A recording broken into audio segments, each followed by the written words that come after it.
Welcome to Unicorns Talk Podcast, your weekly girl talk about Black women, our healing, and manifestation. My name is Latrice Sampson Richards, your life enhancement coach, and together we're going to live, laugh, and learn to love all of life's little messes. While I am a licensed clinician, please keep in mind that this show is not a substitute for your own relationship with a mental health provider. Let's go.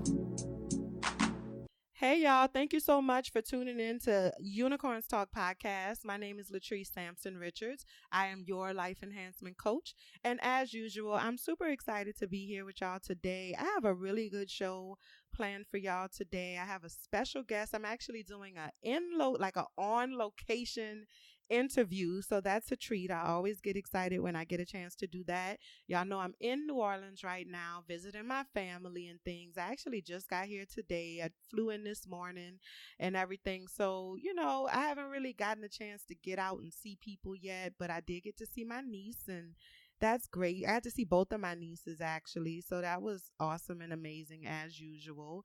I got some other things planned for this week, and I'm sure I'm going to probably record another episode before I leave New Orleans, so y'all will get the update on everything that I have going on. But I'm super excited about today's show because we're having a conversation about Black love. The reason why I wanted to I've been wanting to have this conversation for a while, and I have the perfect person to have the conversation with today. But one of the reasons why I wanted to have this conversation is because right now the idea of Black love is a huge trending topic. We have Oprah Winfrey's show. She has the show Black Love on OWN and everything like that, and everybody's watching that. You haven't been watching it? Yeah. Well, maybe not everybody is watching it, but most people are watching it. I haven't watched the new season yet, but it's on my list of shit to do for real. So I'm definitely going to make sure I do that. But it got me thinking about the idea of Black love. And so I wanted to have a conversation because I feel like the idea of Black love that is being pushed in the mainstream right now is a very one-sided view of what Black love is. And in my opinion, Black love incorporates a little bit of everything. And so my guest today is Brother Shaq, and we're going to talk about this. We're going to have a more in-depth conversation about the state of Black love, what Black love really means, and what are our barriers to Black love as well. So we're just going to jump right on into the episode and into the conversation because I'm sitting here in Brother Shaq's beautiful establishment. If y'all remember Brother Shaq, no, y'all don't remember Brother Shaq because it's my first time introducing y'all to Brother Shaq. But y'all might remember Mama Fire, Ayana Molina. I did an episode with her. I think she's episode 36 or something like that. I don't remember the exact number. But if you remember, I came to her office and sat down with her the last time I was in New Orleans. And so this is her other half. I was going to say her better half. No, not better. Equal. There we go. Right. There we go. So, Brother Shaq, thank you so much for being my guest today. I'm so excited about. Thank you for having me. Yes, right for on. Sure. So, go ahead and introduce yourself to the people. Okay. Let them know who you are and what you do. All right. Well, thank you for having me, first of all. Patrice. That was a beautiful introduction, too. I dug that. There's not much I need to add to that, but I'm Brother Shaq. I am the director of men and boys programming for True Love Movement. And True Love Movement is here based in New Orleans that does many, many things. Our roots are in community organizing because we do understand that in terms of having change and having an actual movement, you have to have the ability to organize yourself first, and then you can organize other folk. But rooted in community organizing, and then we offer counseling, coaching, peer support. We do creative arts and media. We host a radio show. We do a great many things. You know what I'm saying? A great many things we do what's black mental health in a very non-conventional way. Yeah. Just because our people don't fit neatly into these boxes. Our people are non-conventional. Well, yeah. Well, we have to look at who created the convention. Yeah. And so there's of course we're non-conventional that's the reality. Yeah, that's another conversation for another day for sure. But that's what inspires our work, that our people, we do what we do specifically for Black people. And so all of our work and programming is specifically formulated for Black people. And we say that with a great deal of pride because our people need something different because we've had a different historical experience here in America. In that, history is one of our, greatest principles because we're convinced that to survive what has happened to our people, we had to give up our humanity. And in doing that, we didn't die, but this is the result of that. Here we are. And so, of course, we're like this. And the necessity to know the collective history of our people here in America is a matter of not being deep, but just that's being sane. So it's a bridge to your sanity to be able to understand, what has happened to us as opposed to what's wrong with us. That's always the wrong question. Yeah.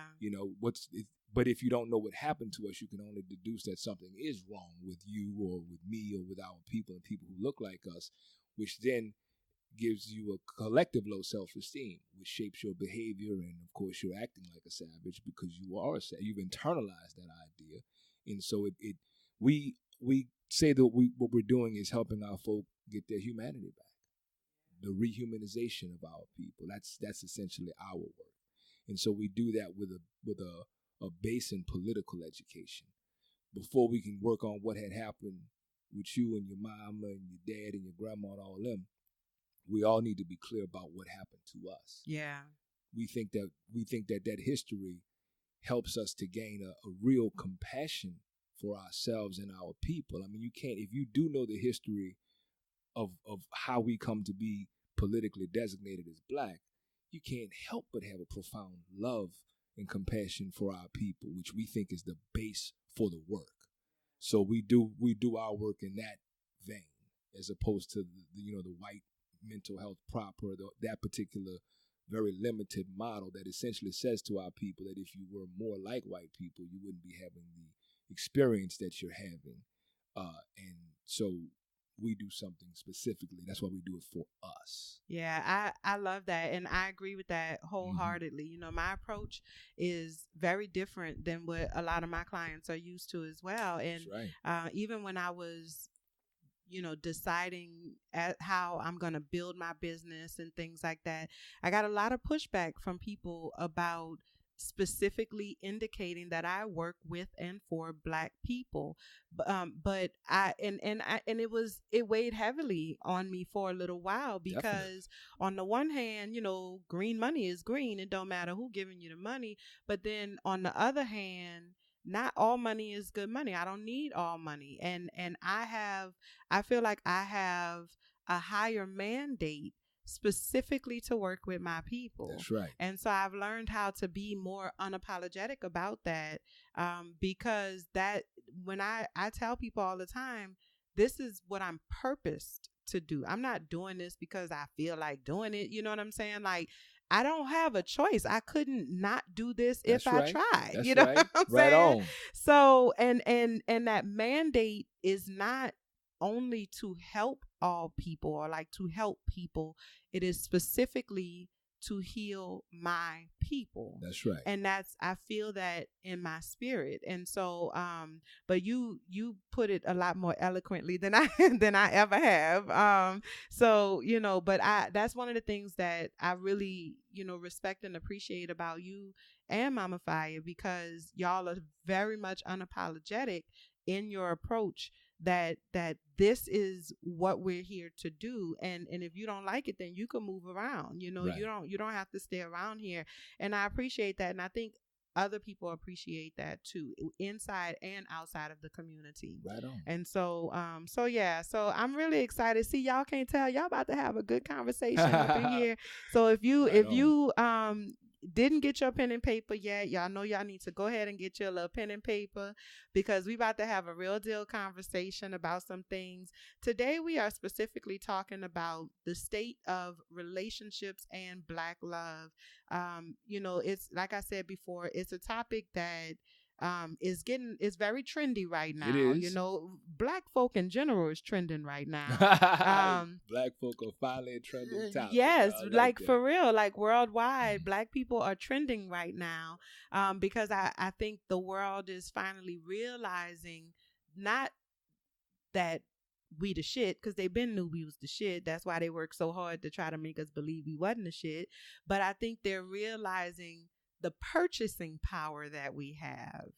And so because they are realizing the purchasing power that we have, and they done tapped out all the other markets, now they're putting a focus on us. That's why Black people are trending. And that's just my thought process. That's my analysis of the situation. But nevertheless, Black love is a trending topic right now. And everybody talks about Black love. Like I said, Oprah got the little show. You're going to have to Hulu that or something like that. I got to tell you, we don't have television. Okay. So we haven't ever really had television. So there's a lot of things that we miss. Yeah. Deliberately so. We don't have those influencers. For sure. Is the benefit of it. No, I definitely understand but that. I missed that show, so I don't know. I know what that's about. I'm going to have to find out. So Black Love is basically, it's a show about relationships, marriage, in the Black community. And it's different couples. Most of them are celebrity couples, but they have some of them, they got some of them I never seen, but I'm not really big on television. Right. Like Different levels of celebrity. Yeah. The So it C might not celebrity. be that they ain't nobody. It just might be I ain't don't know nobody who to they. You. Yeah, ain't nobody to me. But it's basically they sit down and they talk about their relationships, and it's supposed to give us like a more tangible view and understanding of love and Black love and the tenacity of Black love, the resiliency of Black love. Okay. But then I think most importantly, the reality of Black love. And so that's good. what I appreciate about the show. I do appreciate that. But like I said before, I feel like the idea of Black love is more than just about, romantic male-female relationships, and that's mostly how Black love gets characterized. And so I wanted to have this conversation about the totality of Black love and what that means, because I know that true love movement, that's what true love movement is about. It's not just about male female hetero relationships. It is about connections. I know I've seen you do a lot of work working with young men and boys around loving each other and being able to, and creating spaces for Black men to love each other and for Black men to love Black boys, so that they can teach each other how to do that, not like strictly on a man to man I love you kind of level. Right. You know what I'm saying? That's right. So that we can all heal together. And so my first question is, with everything that is trending right now in terms of Black love, we are really still fighting back against a lot of negative stereotypes around the state of Black relationships. We hear a lot about crabs in the barrel, and we hear a lot about not trusting each other. We hear a lot about the breakdown of the Black family and things like that. In your opinion, what is the current state of Black relationships in our community? Where are we currently? Okay, that's a great question. I think to measure that would be difficult. But if I have to measure it, we would have to measure it against history. And so, going back to where we started, when we opened up, where did Black folks learn about healthy relating to one another in America? Nowhere. So our base, our foundation of how to relate to one another is rooted in our experience on the plantation. So that's the base. Our visual was the slave master and his wife and his family. We're talking about a man who raped us, black women and black men and black children, who sold us, who profited off of us, who presented us with a religion that edified him, co-opted us into paternalism, perpetual codependent relationship on him, extracted our natural resources, our humanity from us. This is our beginning point. And the reason I'm bringing that up is, again, as a bridge to our sanity. Without the historical context, you can only conclude that black people are just naturally dysfunctional, that we're unable or unwilling to have healthy relationships with one another. But then it goes a little deeper, because if you look at the multi-generational dehumanization process, that, and it's called, Barbara Major conceptualized, it's called internalized racial oppression, which is essentially when you accept the definition given to you by your oppressor and you act it out as if it is your own, because you internalize it. So it's not simply that you heard it and you memorize it, but you really do become that. And that has all these different manifestations. And much of what we see in the socialization of black folks are those manifestations that oftentimes we are identifying as the thing. Like colorism is a manifestation. For sure. Anger is a manifestation. Yeah. Denial is a manifestation. Guilt, exaggerated visibility, addiction. All of these are manifestations of internalized racial inferiority. So these are responses to the oppression that we've had. I'm talking about those right now because those happen to us internally, but also individually. So part of the setup is, particularly with the way we were socialized into religion on the plantation for that particular function, is it exacerbated the dehumanization because it took us away from ourselves. We have no identity. We aren't a person. We aren't even a human being. So we are perpetually powerless. But there's something inside of us, this spirit that they could not kill, that says something is wrong here. Yeah. That I'm broken, I'm violated, but I'm not dead. Something is wrong here.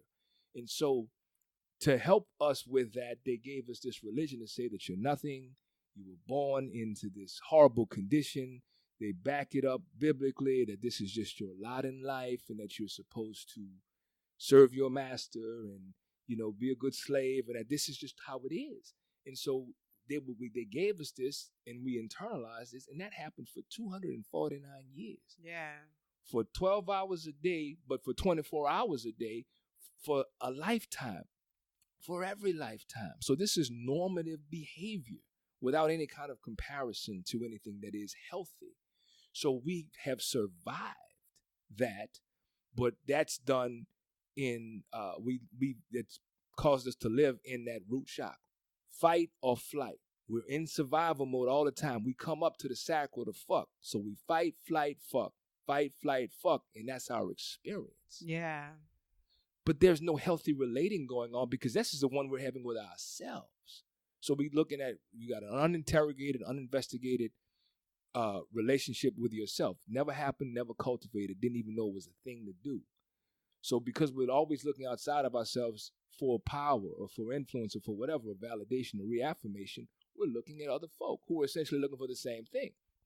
So then we come to, my job or my responsibility is to love you, and then yours is to love me. And then the Bible tells you to love everybody. Nobody tell you to love yourself. You don't even know who you are, and nobody tells you to have any interest in yourself. So we don't really have an understanding of that love. And so that's true love, is the self-love. That's the truest love there ever could be, because you've been with yourself for 24 hours a day for your entire life. If you are not good with you, I'm talking about unconditionally, unequivocally, if you're not good with you, then what could you be doing with people? Because that is the standard from which all other relationships happen, that you co-create or produce or co-produce. And so without a sense of anything of worth here, because you feel that you are worth less, you're called a minority, which just means less than. So since you are worth less, you act in accordance with that. And so you're looking for someone, we are approaching relationships with other people, be it romantic or otherwise, is what can I get out of the deal?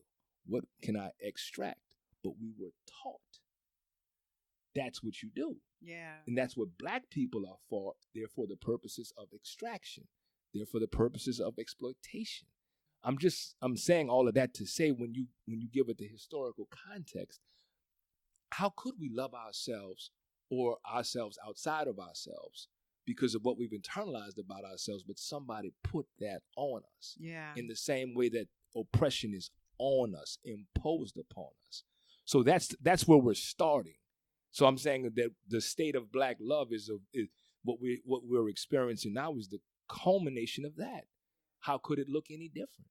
It's not that something happened and we lost it. It was our humanity was stripped from us, denied.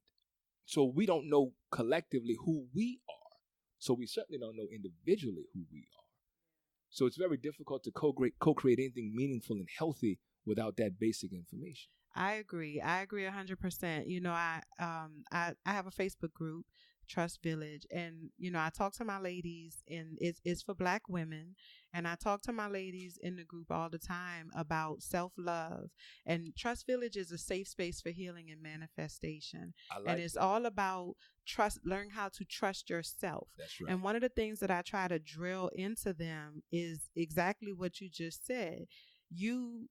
People always talk about you got to love yourself more than you love everybody else. And when we hear that, we take that to mean fuck everybody else. Right. You know what I'm saying? Like, we take that to mean fuck everybody else. If you ain't doing this, then fuck you too. You know what I'm saying? But the reality is that isolating yourself is not loving yourself. Right. That's not what loving yourself means. That's not what loving yourself is. To know yourself. That's right. Is to love yourself. Indeed. You get what I'm saying? Indeed. So when I'm teaching them, you know, I'm all about teaching like steps. You know what I'm saying? Right, because it's like a process. Really, it is a process, and I try to break information down in palatable pieces. Right on. And so I take them through this process of what I call, you know, self-indulgent. Right. How do you rebuild trust? You need to indulge in yourself. That means you need to know yourself better than anybody else could ever assume that they know you. That's right. You need to know everything from your favorite color to your favorite food, to how you feel about children, how you feel about relationships, how do you want to be treated in a relationship? That's right. What do you consider to be inappropriate? What do you feel is disrespectful? Like, you need to know yourself. Do you like sushi? Do you not like sushi? Right. What do you enjoy? You know what I'm saying? Sure. Like, no detail is too small of a detail, because the only way for you to love yourself is to know and understand who you are. Right. And so I wholeheartedly agree with what you're saying. We are so disconnected from who we are because it was strategically created and done that way. That's because right. if we ever Don't say if. I'm saying, if we ever really figure out and understand who we are individually, we're going to shut this shit down. And they know it. That's why. Yeah, absolutely. So I wholeheartedly, definitely, you know, agree with that 100%. In this whole notion of thinking in terms of, I mean, the reason, like you said, we think about, if I love myself, that means fuck everybody else, because we've been socialized in America through competition. And it's a very dichotomous reality. So that says that if I love me, then I can't possibly love you. So it's this either or concept, which isn't our thinking. As the Black folks that you just described, as you said, if we ever, and I'm counting on that we will. I know that we will. I agree. But as we, the language I use, as we come back to ourselves. Like we are rediscovering. We teach it as remembering. But really breaking that down, the word member as a verb means to assemble. So we are reassembling. And so if we're reassembling, that means it's in there, which is conversely different from the ways that we are taught externally about education. So that's that's what getting your humanity looks like. And that's an act of loving yourself. That's the verb. The act of loving yourself is doing that particular work on yourself. That way you can recognize yourself in your brother and your sister. But until that happens, you're really irresponsible for being around people because you're going to rub up on something tender, not meaning to, but you don't have a reference point because you haven't done that for you. And if you won't do it for you, the person who you've been with for your whole life, why would anybody else? And why should anybody else? Not only why, but how. Boom. You know, how could anybody else? How can I give you the love that you need if you don't know the love that you need? If you can't even provide that for yourself, then how can you even communicate to me what it is that you need? Exactly. You get what I'm saying? So the question that I was trying to suppress, but you know that thing is going to come on out anyway. You know what I'm saying? Let the spirit move. So I have this thing where like it really bothers me when I hear people say, you know, this idea of unconditional love. Okay. And they talk about how love is supposed to be unconditional, meaning that no matter what you say, no matter what you do, I'm just supposed to love you anyway. And to love you unconditionally means to allow myself to be mistreated and to allow myself or to deny myself of the love that I need because I love you.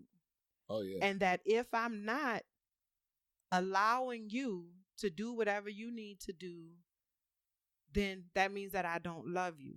And so I get really frustrated with the idea of unconditional love because it's a fallacy. Okay.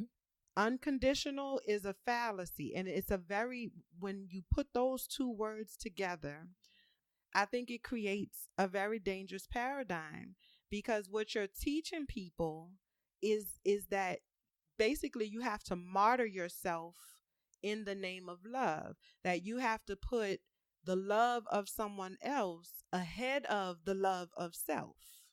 Oh, interesting. And that really frustrates me because if you loved yourself unconditionally, then you wouldn't do the shit that I need to be letting you do and still loving you through it. Does that make sense? I hear what you're saying. And so when we hear unconditional love, I think what is, you know, instilled in us or what we're learning from the combination of those words is others over self, that to love somebody is to put them ahead of the love that you have for yourself. And I do not agree with that. And so what is your idea or what are your thoughts on the idea of unconditional love? Man, that is a fabulous question. I like that one. I mean, of course, I like them all, but that one, you ask me one that really gives us a tremendous opportunity because I think that I hear you. I totally hear you about the unconditional love or the concept being a fallacy in the way that it's been sold to us. I think I would offer this because this is the way we talk about, because we talk a lot about unconditional love, true love movement, but it isn't defined in the terms that you laid out. Yeah. Not that it's vastly different, but that it is in fact love without any kind of conditions, no caveat. It's applied, however, to ourselves. It's not an exclusion of other people, but it's our personal responsibility. So, every good thing that has ever happened to you, you were there. Yeah. Every bad thing that has ever happened to you, you were there. Yeah. And now here you are.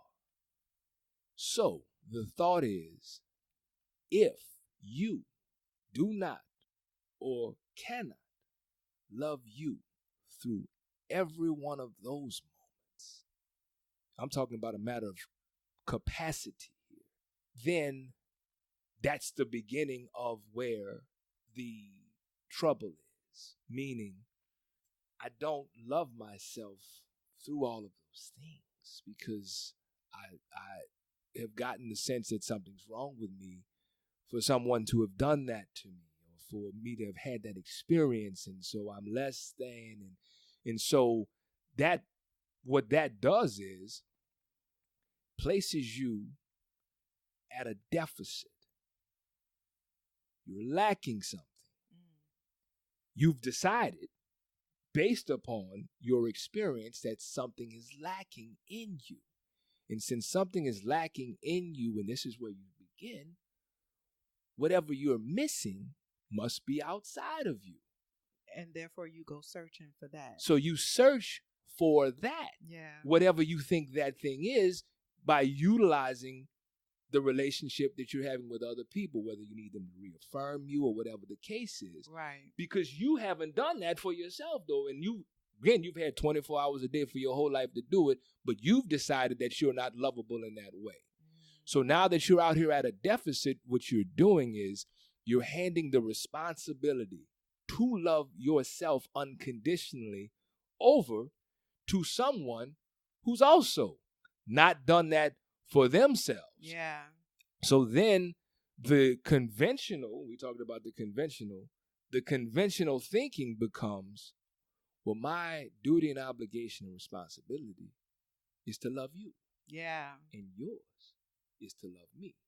So thereby, if and when you aren't loving towards me or loving me in the way that I'd like you to love me, I can be a victim. And we can begin our drama triangle exercise at that point, because I can say, I'm acting this way because of the way that you haven't loved me. And then you can stop this anytime you want. So now I'm trying to control your behavior because I have, and this is all rooted in this deficit that I've conceived that I have because I've spent all my life with myself, and I've determined that I would love myself had this not happened, these conditions. And I'm looking for you to fill that little piece of me. So we're saying, true love movement standpoint, the unconditional love is the true love. That is the realest love the truest love there ever could be, because of the relationship that you have with yourself, because of the fact that you can't get away from you, because of everything that ever happened to you, be it good, bad, and everything along that spectrum, you were there for it. And if you can't look at yourself authentically and say, but I love myself, and your actions also support that, because we know that's the feeling. Loving yourself doesn't look like being a martyr. Loving yourself doesn't look like being a doormat. Loving yourself doesn't look like somebody violating you or abusing you and you saying, well, you just got to grow and love me more, and arguing with them to get them to do something that they're not interested in or equipped to do. Not because even they're bad people, but because they haven't done it for themselves. So our position is the cure, if you will, a solution is to do the authentic self-love work, which then positions you and prepares you to be able to model that with other people. And because I'm 1,000% good with me, I see my sister. I see me there. And so nobody has to tell me how to best treat you, how to listen to you, how to respond to you. It isn't some external exercise that I'm being motivated by because of some fear that I have, because I'm trying to control the behavior so that you'll treat me a certain way so that I'll be comfortable. I internally have done that work, and we can build something together, because we say the hurt people hurt people. We all know that, and we've all heard that. Right. And we know that to be a fact. True Love Movement says, since hurt people hurt people, we say, so therefore imagine what healed people could do for our people. Yeah. And so that is our work, and that is our mission, or that's our hashtag, because we understand that it does begin and end with the self and the unconditional love that you have for yourself, because of the journey and the exercise that's required for you to actually interrogate and investigate and uncover who you are, why you even matter in the world, like why the planet's going to be different because you are here and have been here. Right. Essentially what you said on the opening, your purpose. When a person is clear about that and they're moving from that space, they are authentically creating everything that happens around them. And should we find ourselves in a situation where someone is mistreating us or whatever the case is, universal laws of attraction say we don't attract what we want, we attract who we are. That's an indicator that we are those people, and that we have some growing that we can do. But we won't be able to grow healthily together because we haven't done the foundational piece. So we just say the unconditional love that is in fact a real thing. But it's the real thing that you have for yourself, because I love my wife dearly. And she and I say this to each other all the time. And incidentally, she said it first. She said, I love me the most, though. It isn't in competition, but it's a fact, because if I'm gone today, her love can't go out of the window with me if I die. And when I die, it can't be why she is alive. That's ridiculous. But what happens is, when you don't have a sense of your own power, you find yourself co-creating codependent relationships, because there's a codependent relationship model from the plantation. Right. So the whole idea was that you're nothing, you're an empty vessel, you're a blank canvas, and that power sits just outside of you. And that if you intend to experience that, you have to hook up with power. That's how come when folk be looking at people that they think they're attracted to, the first thing they're thinking is what they can get out from it, what they can do to it. Yeah. However that case is, they're not thinking about, I wonder what I've created that may line up with why they're here, what their mission is, and how we could do something together. What is the purpose that they serve in my life? And more importantly, what is the purpose that I serve in their life? Like, what is the purpose of our connection? That's right.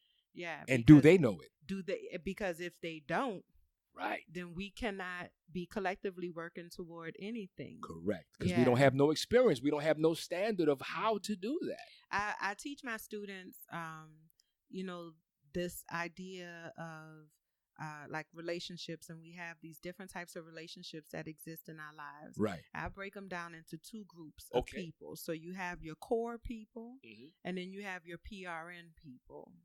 And the PRN people are just as important as the core people. Yes. It's just that the lifespan is different. Right. The lifespan of the relationship is different. I like that. Your core people are your people that are intended to do life with you. Yes. You get what I'm saying? Right. Them the people that's with you for the long haul. The duration. The duration. Right on. Now, they don't all come at the beginning. They're going to enter your life at different points. But they are intended to do life with you. That's beautiful. Whereas that. Your PRN people are as needed. That's right. They showed up.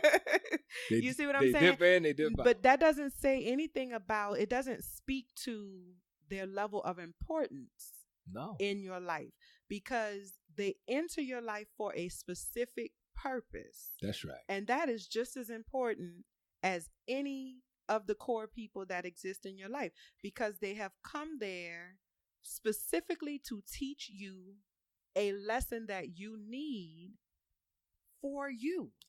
Definitely.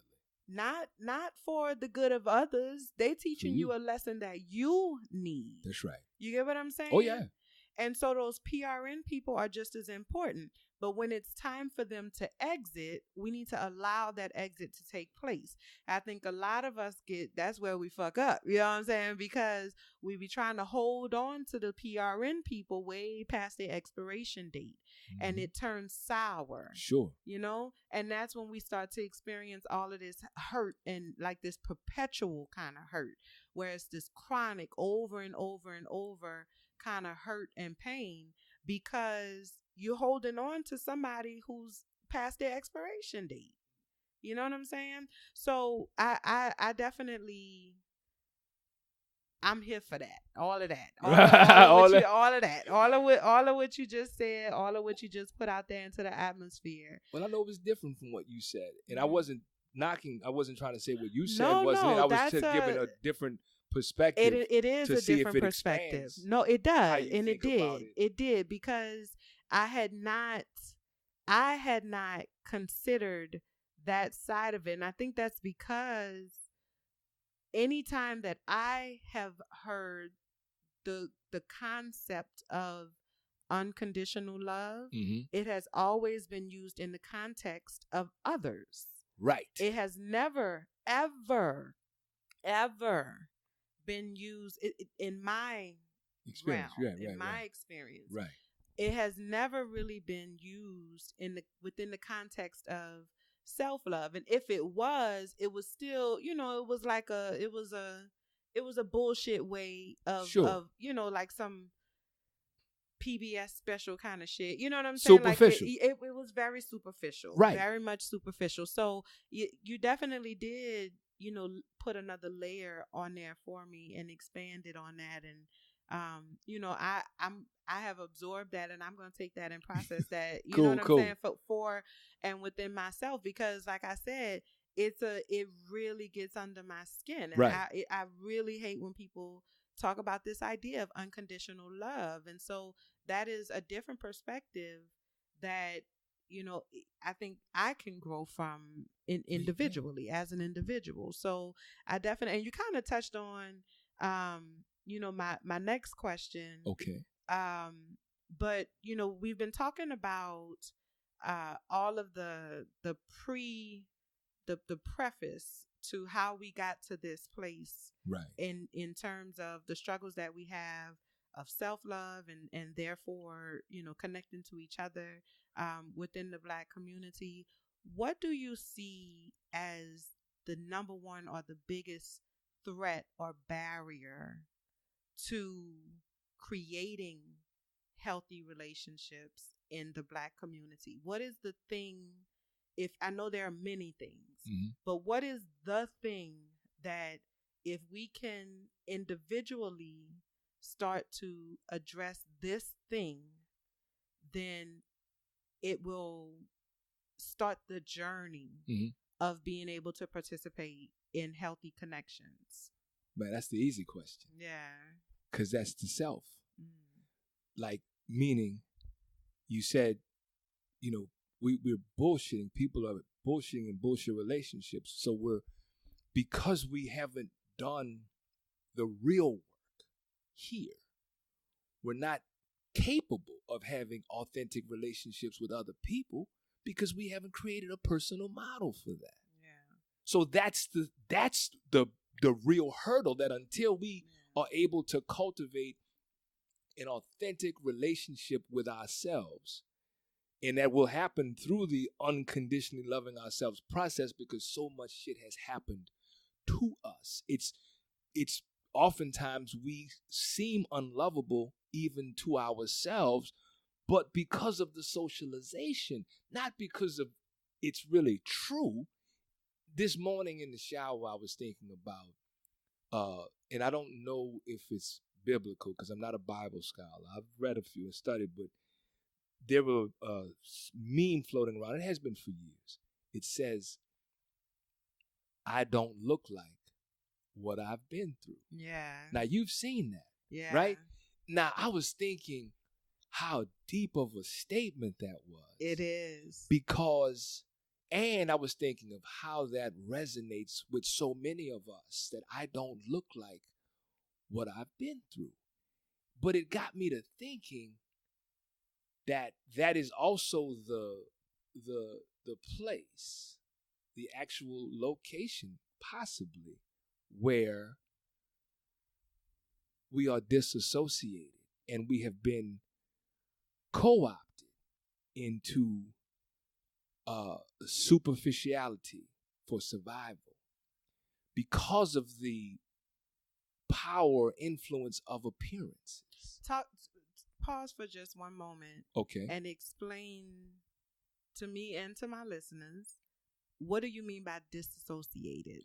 Disassociated meaning we're not connecting these things that are very, very there. They're there, they're connectable, but there's a dissonance, there's a gap there.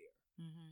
But it is right there. It's not that it's nowhere in our realm, but we don't see these things, and in the space that we don't see them is the truth of where we are. Mm-hmm. So, for example, the idea that me looking a certain way will give me a certain experience. Mm-hmm. In other words, if people perceive me a certain way, they'll also receive me a certain way. So in doing that, presenting something that isn't necessarily who I am, can give me a benefit that makes whoever I am, that's not even an important question, because that doesn't seem to have any currency. So we're operating still based on that deficit model. And that is when I heard you say that, what the definition that went through my head, because obviously I know what it means to disassociate, right? But in that context, the definition that went through my head was that is the point at which we remove the self, right? That's the point at which we no longer exist. That's right. In our purest form. Right. That's when we put the facade on. That's when we put the face on. Because that ugliness, that's what you've been through. Right. You know what I'm saying? You don't look like it because you're refusing to show it. Right. But that doesn't mean that it's not there. That don't mean it didn't happen. Right. But we disconnect the self from it. Right. Yeah. But I chose that word, and I thank you for drilling down on that word. I chose that word because it is a common response to abuse. Yes. That's why I chose that word, because I'm saying to you, yes, we do that, but also qualifying why we do it. Yes. So that it's not perceived that there is something inherently wrong with us. That's why the historical analysis is important, because without knowing where the behavior comes from, we're left to just deduce that that's just some shit we do. Yeah. And I'm lifting up, no, it isn't. It is a response to what has happened to us. So that is a response to abuse. I'm removing myself while this experience is happening, that it's not me, it's my body. So there's this disassociation, but that disassociation says to us, I ain't nothing. Yeah. That is the proverbial hole that we're talking about people are filling. That point. Yeah. That is the point. So I'm saying I'm trying to locate for us where it happens. Yes, yes. But it's through the multi-generational socialization part. So we're already showing up like I ain't nothing, but that's because I've been abused and violated and internalized that I ain't nothing. But that sets me up for these kinds of behaviors, these kinds of ideas, because myself does not exist, because I have been dehumanized multi-generation. That's why our work is in the rehumanization process, because until that happens, you can't healthily move through. You're looking for it on the outside of yourself. So that's the danger. When you were saying earlier, you were talking about like how there's this void and there's this emptiness that we're trying to fill, and when we disassociate and we remove the self, at that point we are empty, because the self is no longer present. We are a hollow shell. Yep. You get what I'm saying? And so we are empty at that point in time, and we're at, just kind of going through the motions. Right. You know what I'm saying? And trying to fill that space with anything but the self. Sure. Because at that moment, we view the self as not worthy of filling that space. Because of how we've been conditioned. Absolutely. Abused. And abused. That's it. Because of how we've been abused. Yeah. So that's why it's so difficult for us to love ourselves, because if I was lovable, they wouldn't have did that shit to me. Yeah. You see what I'm saying? I do. So that's what we sitting with. That's what we've internalized. So then when we're around other people, we're looking for other people to reaffirm us, to lift us up. So we found that if we appear a certain way, people will perceive us, and that perception brings about a reward. that reward is essentially they treat us a little more human if we are easier to their eyes. If they like what they see, they're kinder with their words. You see, this is what we do. So, and we teach that. When we're trying to get a job, you want to make an impression. See all this disingenuous shit that we do from a standpoint of virtuousness, but it's really about survival because there's something attached to it. That's the thing. So the idea of me not looking like what I've been through, if I looked like what I've been through, you wouldn't fuck with me. Yeah. So I'm going to present to you something that looks different so that you can treat me like a human being, but none of that is me addressing the truth of myself. Right. So now I can only get this good treatment from you so long as I appear in a way that you like. So I'm still disassociated from my true self, trying to survive in that root chakra. That's where I'm living at. Yeah. And that becomes normative behavior. So that's how people pathologize blackness, because they eliminate the historical context of what this is. Like, black is a political designation that somebody put on us. That isn't anything that we voted on or created or talked about. So and it's political, which means there's a policy that governs people who have been politically designated this way. And there's a whole 400-year experience that has the momentum of 400 years. That is 4 centuries. I mean, we can't talk about that shit in February like we just giving data. We're talking about, I mean, look, we're on a plantation for 249 years. We only been off it for 154 years. It will be the year 2111 before we will have been off the plantation for as long as we were on it. The reason I'm raising that is that's 90 years from now, right? So that means I'm not going to be here for that. And you're not going to be here for that either, most likely. So the work that we're doing is we took the baton. So the us being able to have healthy relationships, we're just coming to a point where we're starting to look at what the fuck happened.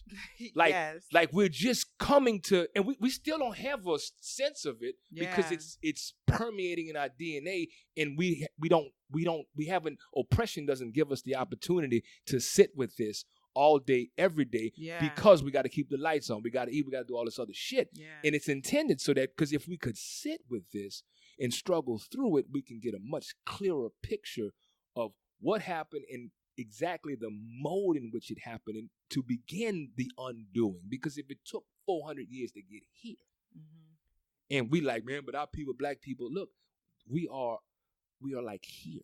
Like, that's it. Yeah. This is very, very reasonable given what has happened to us. Yeah. The fact that you don't know what happened to us exacerbates a lot of shit, because you don't have reasonable expectations about how we could be in our development post-plantation. Yeah. So my I guess that kind of brings me to my next question, which is, I genuinely feel like right now there is, within the Black community, there is this mass kind of awakening that's happening, that's taking place. Oh, yeah. And I think it's different than the civil rights movement. It's extremely different than what that feeling in the civil rights movement was, even though it gets compared to that time frame something a lot. That was there. Yeah. It is, and there are a lot of similarities, but it is different at its core. What do you think is contributing to this mass kind of awakening that's happening in the Black community to, like you said, like, what the fuck is, like, what the fuck happened? What the fuck is going on? Right. And how the fuck we gonna get out of this? Like, what is contributing to this awakening that's happening? Well, I think this is the time, like, just in terms of the trajectory. Yeah. Like, just we're at that point in time, and we happen to be alive in it. Yeah. And so we're here now. That's why we say the self-discovery piece, the reason why you're here, like the reason why you're alive and what will be different on the planet because you exist in this time, is the paramount question for all of us, because what we do now is it's a relay. Like they have handed us the baton. Like you take civil rights. So civil rights, many of our people in the struggle who I've been, honored to know and know well and sit at their feet and listen to tell me they fucked up. Mm-hmm. They say, man, we fucked up. But at the time, it seemed like the right thing to do because they had gotten what they were handed. You see? And they were trying to do the best they could what they had, thinking about us. So they were looking for civil rights. They stopped short of human rights. Yeah. And so our time, if I had to sum it up in terms of more of a mass movement, is a cry for justice that says we've been dehumanized, and we're even using that kind of language, and we're recognizing that our humanity is what's lacking. And so when we say, well, I'm lacking my humanity, I have to investigate where the fuck it went, because I had it. So if I don't have it, where is it? Who got it? Who moved it? Because I didn't give it away. Right. And so then that forces us to interrogate all these other circumstances on how we have come to be in this condition. So we're at a point now of developing an analysis that is going to take us out of here, meaning our lifetime out of here. And my thought is that analysis will again be another rung or another leg of the journey for those who our descendants to build upon. So I think that it's irresponsible for us to either underestimate our impact in the world right now or overestimate our importance, because the things that we may visualize in terms of the equitable, utopic kind of thing is not going to be in our lifetime. And if we are cowards about that and sit on our hands and say, well, that's bullshit because I won't have that shit, I deserve that shit, then what we do is we prolong the suffering. And I operate in this way. Whenever I'm anywhere, but most of all when I'm alone, I remember, and I even say this when I'm talking to folk, whether we're talking 1, 2, 10,000, don't matter. It's the same thing I say to the room. Everybody in here gonna die. I kind of like open up with that. Motherfucker be like, damn, bro, Shaq, what the fuck you hitting me up with that? Damn, right? Everybody gonna die? Let everybody. All you motherfuckers. Yeah. And me too. Yeah. And for some of us in this room, it might be today. Yeah. I mean, I start right the fuck there. I do that because I live my life with that kind of intensity, because I know one day that's going to be the case.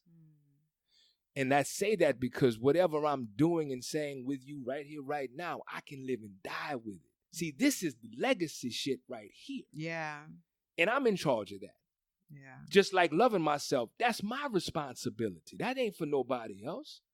So to do it on purpose and in line with purpose is how you reach for your humanity. This is authentically what it is. This is my purpose. This is my thing. So I'm clear about that, to the degree that if this is the last interview, the last conversation, if this is it, I can live and die with what we did here.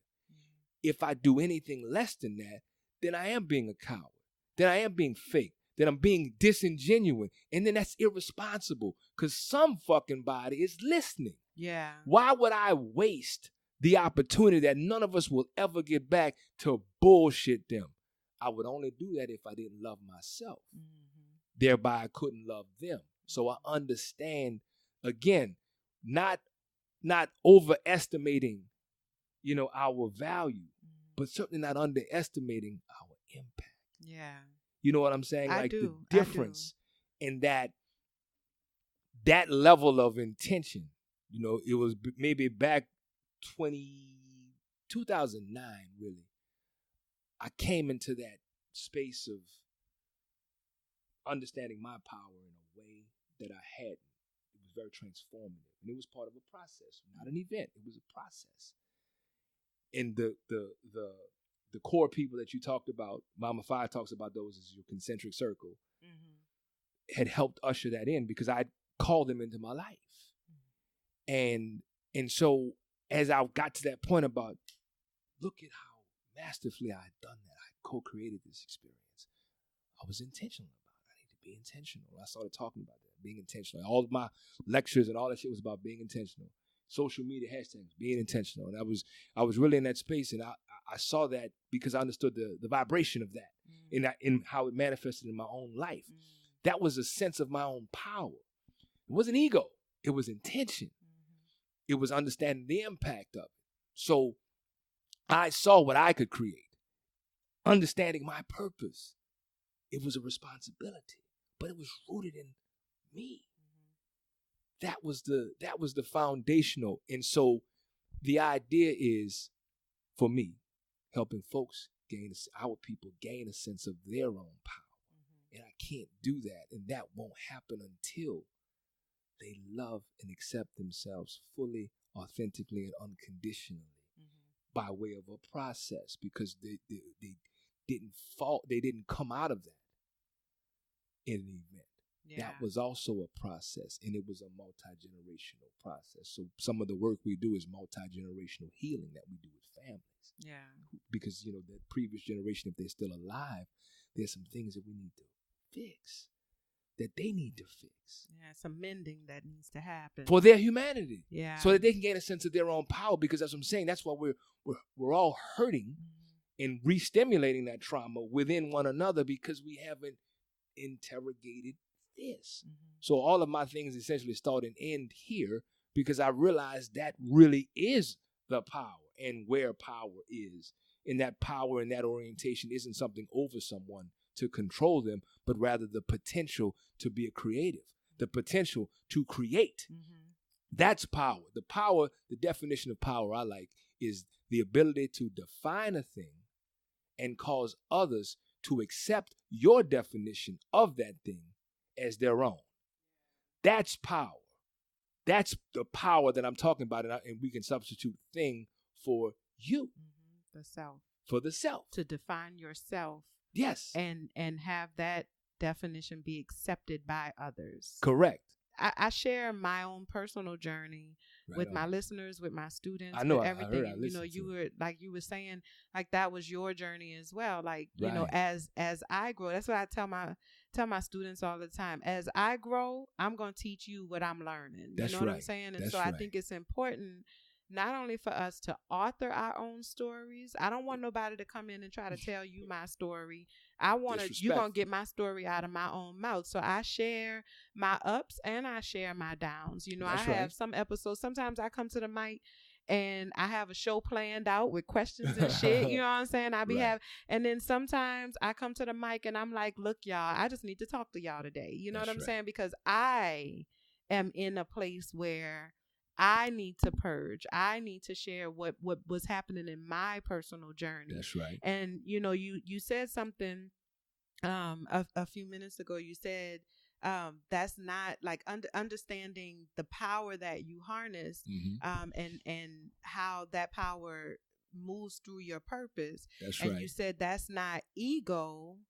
That's shit. That's your authentic self. That's your true self. That's your true self. The true self. And I think that's where I think I'm on the cusp in my own personal journey of trying to separate that and trying to understand what is my ego versus what is my true self. What is it that how much of what I'm doing is being ego driven, and how much of what I am doing is truly genuinely being driven by my purpose, because I think that, I had reached out to Mama Faya a couple months ago and I shared with my audience, I've been under attack, you know what I'm saying? It's been this internal spiritual warfare that's been happening inside of myself, but it's really me moving to my next phase of my journey. You know, Growth, like I yeah. did the surface shit already. That's right. And I done made it through all of that. And I plateaued. You know what I'm saying? Sure. I've been doing real good. I met my husband. Right.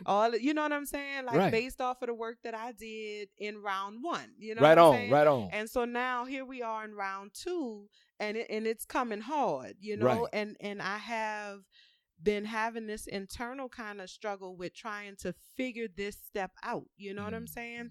And I think that ego, the word ego, when I'm by myself, like you said, you know what I'm saying, in the shower, you know, doing my thing in my own personal presence, that's when that word comes up. And but I haven't really been able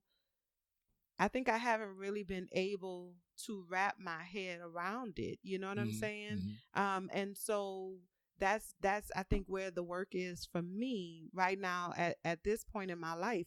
And we talked about, you know, I guess to kind of bring this around full circle, you know, my last question is gonna be, you know, so how do we support each other in our individual journeys to get us to that place collectively? Because like I told you, I'm going through my journey, and I reached out to Mama Fire.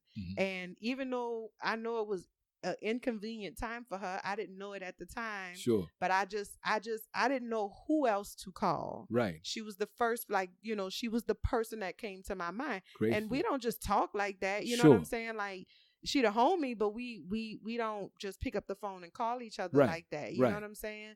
And so, but for whatever reason, she was the person that was put on me to call. And I'm talking about, I was sobbing, I was ugly crying. I'm talking about snot was coming out my nose, sitting on my sofa, like, you know, in pieces. Like, I don't know what I'm asking you for, but I'm asking. Sure. And I don't know how to ask you for what I'm asking you for, because I don't know what I'm asking for. Sure. You know what I'm saying? Right. And she showed up for me. Right. You know what I'm saying? She showed up for me, and she gave me a word that really helped me get through what I was dealing with at that point in time, which was a major shift in my own journey. And so how do we show up for each other in our own individual journeys that moves us collectively closer toward this, you know, this true manifestation of Black love, which is this love for self? Okay. I think that, you know, I don't want to sound redundant, but it really is, we can't show up for anyone until we've shown up for us. Yeah. We don't even know what showing up is about. It's rhetoric, really. Yeah. You know what I'm saying? Yeah. And sometimes you don't find that out until you may be called upon to show up, and then you realize you don't have it. You don't have it to give because you've never discovered. You know what I'm saying? Yeah. So again, doing that work, that personal work, positions us to be able to help folks on there along the way. But there was a sister, a beautiful elder who came, you know, I had the pleasure of visiting with from some time when I lived out of town, and she happened to be a counselor. And she says, you know, she would always say, at the end of the session, she would say, be gentle with yourself. And that stuck with me in a profound way. Rosalind Harris Offord, she's somebody you should look up. She was incredible, groundbreaking. She was one of those Black women who was the first Black woman to do, you know, as an LPC, blah, blah, blah. But being gentle with myself and understanding what gentle was. Yeah. And that as a Black man, that I had gentle in me. Again, this is about us getting reacquainted with our humanity. Was profound and life-changing. Because having a collective low self-esteem say, I don't deserve gentle. I don't get gentle. My ancestral memory on the plantation, we ain't got time for gentle. We talk rhetorically, but actually very truthfully about our staunch belief in this value or virtue of tough love. And we practice what we define as tough love with our people. We say to you, I ain't gonna sugarcoat it. We say these types of things, which is just indicators on where we are with ourselves. Because don't nobody want to get hurt, beat up. Not really. Nobody really wants that experience. But when you don't have a sense of your own power, and you've been fucked over your whole life and all your ancestors' lives, that becomes your normative life experience. So then you determine, like in the course of any abuse, this must be who I am, who we are, what we deserve, and how it goes. So that's your coping. You don't really have any coping mechanisms, skills, or strategies. So the concept of being gentle with someone else, there again, how can I really be gentle with you if I don't know what the fuck gentle is? Yeah. I mean, for real, like, it's just lip service. Like, so in order for me to know what that is in myself, I have to do that. And then once I do that, I recognize you like me. You are me. So there ain't no separation between us. There ain't no policy for how I deal with you that differs than how I deal with me. Yeah. So I intuitively have something to draw from in my intuition because there is something there that I've actually decalcified my pineal gland at that point, and I can draw from my intuition to use it and show up the way I'm being requested because there's something in here that I can draw from, and I have an abundance of it. Yeah. Not a limited amount because I'm not operating from a deficit. I'm not operating from lack. I'm not operating from scarcity. I'm not operating from fear. I'm not operating from ego. I'm clear that I am not presumptively adversarial to everything outside of me. See, that fundamental shift right there, because our experiences taught us that everything is dichotomous. So either if you ain't for me, then you against me. So that means that we're adversaries. Down to, and I know we didn't talk about the male-female relationships deliberately because you wanted to expand from it, but oftentimes the way we've all been socialized, and I ask people, I kind of set them up for the question, but I say, part of the challenge is men and women, we opposite sexes, right? They'd be like, yeah. I said, no, we're not. We're not opposite sexes. Like, Brother Shaq, fuck you mean? We're complementary sexes. So we're halves of the same whole. That's different because when you got opposite, you have opposition and you have opposing. You have an adversary. So if you telling me that your counterpart is in opposition to you, that means you're at war. So you're at war, and you are at war internally with yourself, and you're projecting that war onto everyone around you because you don't know who the fuck you are. Yeah. That's why you're doing that. So it's in the absence of disconnecting from your humanity because it's back there it's in the soil of the plantations where your humanity is. That's where it's buried. That's where all the blood is. You know what I'm saying? We got to grieve that shit. But we got to know that's what the fuck it is, that it is not us. What we want is to be able to locate the problem. So if what's wrong with me is you fucking with me. Yeah. So if you would quit fucking with me, I would be okay. If I can decide that that's what it is, then my mission becomes how to get you to not fuck with me. Yeah. Not for me to deal with what is this trying to teach me? Why did I co-create you into my experiences you mentioned earlier to teach me something? You see what I'm saying? So it's very disorganizing, disconcerting, and exhausting not exploring and discovering and loving unconditionally yourself. It makes you ill-equipped to do anything with anyone else in our estimation. And we only say that because we see what it produces. And we can always tell how and who loves themselves by how they show up and how they engage with other people. Meaning, if I didn't love myself, I would have to have some kind of policy essentially that governs me on how I fuck with you, how I deal with people. I would just be a different motherfucker here. I'd be somebody there. And that's what people do. A lot of people do. But they do that in the absence of knowing who they are. Yeah. They don't have the identity because they haven't done that interrogation, that investigative work, because they've presumed that they're unlovable, unworthy, less than, not valuable. And so at best they're trying to appear a certain way so that folk will treat them a certain way because that feel good. But then they say that's their identity. So their identity becomes what they're wearing, what they're driving, everything that's external from them.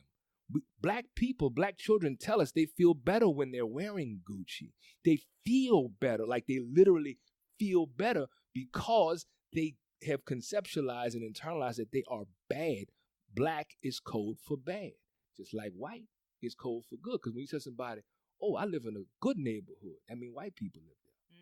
See how that's code? I go to a good school. That's white people go there. I got a good job. White people are there. So we have been socialized, unbeknownst to us, that white, well, that good is code for white, which would mean that black is code for bad. Yeah. And since I don't want to be that, I got to put on something else, exterior, appear, so that I don't look like what I've been through. Yeah. So what if we was real? What if we look like what we've been through? You see how that would evoke some compassion? You see how when you talk about, I talked to the sister, I didn't know y'all talked, I don't know what y'all talked about, but the deal is she was able to show up for you because she's a real person who has real feelings, who has had real experiences. Put them in 2 books, by the way, but also so she's an authentic person, not for you, for her, which is not in adversarial relationship to you, which is not in opposition to you. It is a compliment. The yin, the yin and the yang in terms of the masculine and feminine, but in that dichotomy, these are complementary things. Yeah. But we can't be complementary if we don't know who we are. I can't contribute if I don't know what I'm bringing. I can't do that. So I have to spend time with me. So I got to love me. And I got my whole life to do that. So that's the work. That's the mission. And, and I definitely agree with that. And I think that sometimes the best thing that you can do for somebody is to give them the space that they need to heal. Right. You know what I'm saying? If there's nothing else, like if you're not on your journey, or if you are on your journey, right. I always, I tell my students, allow people to take responsibility for what's theirs. That's right. You know what I'm saying? You can't swoop in and try to make it all right. You can't, stop them from falling. You can't hide them or prevent them from experiencing those negative feelings. Allow people to take responsibility for what's theirs. That's right. And if you are not capable of showing up because you still have work that needs to be done, then the best thing that you can do in that moment is tell them that. Right. You know the what truth. I'm saying? Tell them the truth. Right. I'm broken. I can't give you what you're looking for. Right. Whatever it is you're looking for, you're going to have to find that within yourself. I can't do that for you. You know what I'm saying? That's right. And so I guess, that I agree with what you're saying 100%. Right. And I think that we need to, say that. Say the truth. Because even in saying that, it brings about healing for ourselves, because the only way that you can say that to somebody, the only way that I can say to you that I can't give you what you need is to first acknowledge that I don't have it to give. That's right. You know what I'm saying? That's right. And the acknowledgement is the first piece. That's right. You can't fix it if you don't know it need to be fixed. You know what I'm right. saying? So the acknowledgement is the first piece. And so even in you telling them, I can't give you what you need, it still participates in your healing. That's right. In your own life. That's right. So thank you so much, Brother Shaq. I thank you for the opportunity. Yes, this was a great, awesome experience. Go ahead and let the people know how they can get in touch with you, social media, where can they listen to the show, and if they want to donate, if that's a thing, or how they can help out. Right on. Well, thank you really for having me. Thank you for the wonderful questions. And thank you particularly because I know it's been a long day. You've traveled today, and you've been very patient with me and kind with me, because this is the end of my day, and so I appreciate you being gentle with me. Of course. And so, folks can catch up with you. First of all, go to truelovemovement.com, www.truelovemovement.com. truelovemove.com to kind of get an understanding of what all True Love Movement is. True Love Movement, if you like True Love Movement on Facebook, we're trying to grow that a little bit. The social media thing, this kind of work is not public work. This is the private, intimate, real, ugly cry, as you talked about, the real work kind of thing. So it doesn't happen on social media. So the things that we share on social media are just things that may be about the work, but not the actual work. To the degree that for the last 5 years we've been doing a show, the True Love Movement Hour on WBOK. That show was about Black mental wellness wrapped in political education. So to deal with that part of it. And then we've got the True Love Movement Tuesday. So every Tuesday we do a podcast now. We do it. We go on live at 7 p.m. every Tuesday on the True Love Movement page. On Facebook? On Facebook, on True Love Movement page. And we've got True Love Movement on Instagram as well. And we've got TLMHR on Twitter. And we've also got a True Love Movement Hour YouTube channel where we've got a lot of videos of shows that we've done, workshops, lectures, some specialized things that we've done together and individually. It's really good. I mean, there's a lot of different kinds of things on there that will give you an idea about what we do and how we do what we do, because it shows us actually doing it. And so we've kind of been growing now. We've had it for many years, and we haven't done a lot with it because of the creation, the creatives part of it. And so the documenting has been there. There's a presence, but there's so many things that we've not released. And so we've got those things. And then I'm wrapping up. Mama Fi is also an author. So we're authors. We're co-writing something. And then I'm also almost finished my book, Resolving Rape Culture. Very, very proud of the work. It's not something that's there. Rape is an acronym in this. And so it's a masterful journey, but we're wrapping that up now. It has a workshop that goes along with it. We've done some pilots of the workshop. Very proud of it. Great response. It's something that isn't there. And so that's going to happen soon. We also create curriculums for folks. So we sell curriculums, or we'll facilitate it or teach you how to facilitate it. We do professional development. We help schools. We usually help white people teach Black children. That's an act of loving our people. And so we do that. And we do, like I said, from the introduction, many other kinds of things that you can find out at www.truelovemovement.com, liking True Love Movement on Facebook, like and follow True Love Movement on Instagram. We'll follow you back at TLMHR on Twitter, and the True Love Movement Hour YouTube page. Subscribe and share that, please, if you like what you heard tonight, or you want to book us, because we do, whatever, keynotes, commencements, whatever. Wherever Black people are, loving Black people takes many forms, and we embrace all of those. Absolutely. Absolutely. And all of that information is going to be in the show notes. Right on. So y'all make sure y'all check it out and holler at Brother Shaq. Last thing, Brother Shaq, I always do a high five. I love a good high five. Okay. And so every episode, I give a high five to somebody in my community or in the world that I feel deserves a high five for whatever they're accomplishing, whatever they're doing, whatever they're saying, whatever it is. If I feel like they deserve a high five. So you have a high five for today? I do have a high five. Go for it. My high five is going to be Ayana Molina. Yeah. Because we go back more than 30 years as children. So I have a respect for her that is 30 plus years long in terms of just her and who she's evolved into, and just shining her light this way. Her history is incredible. Her personal history, her vulnerability, and she is my teacher. Yeah. As Black women are our teachers, because Black women are the first teachers, and we taught everyone.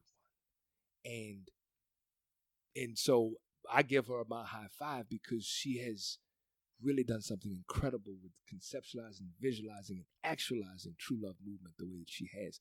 And the work that True Love Movement has done in terms of the mission is incredible.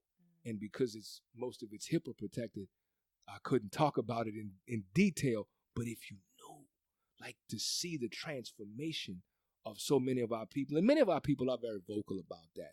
But that is, again, because of her and her love for our people, but rooted in her love for herself and recognizing this is us, and the tenacity and the courage to say, I'm going to do this thing as a Black woman and do this thing and do it well.